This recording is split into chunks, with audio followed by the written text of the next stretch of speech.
எனக்கு வந்து சர்வதேச நீதிமன்றம் வந்து இந்த சம்மனை கொடுத்ததை நான் வந்து சட்ட பண்ண போறது இல்லைன்னு நெதன்யாஹு சொன்னார்ல.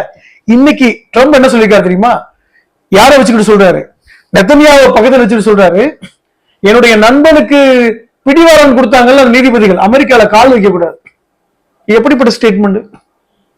சர்வதேச நீதிமன்றத்தில் இருக்கின்ற நீதியரசர்களை பார்த்து ட்ரம்ப் சொல்றாரு, என் நண்பனுக்கு பிடிவாரன் கொடுத்தவர்கள் அமெரிக்கால கால் வைக்க கூடாது. இது எப்படி எடுத்துக்குவீங்க? WHO எங்களுக்கு சம்பந்தம் இல்ல. WHO வந்து அமெரிக்காவுக்கு எதிராக நடந்து கொண்டிருக்கிறது.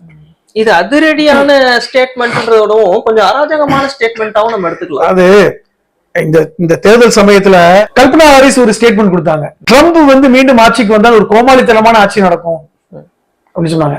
அப்ப எல்லாரும் பத்திரிகையாளர் சிரிச்சாங்க, இவங்க என்ன இப்படி சொல்றாங்க, இன்னைக்கு ஒரு கோமாளித்தனமான ஆட்சி. ஆனா அப்படி கோமாளித்தனமான ஆட்சி என்று கடந்து போய்விட முடியாது. ஹிட்லர் மாதிரியான ஒரு சீரியஸா பேசல,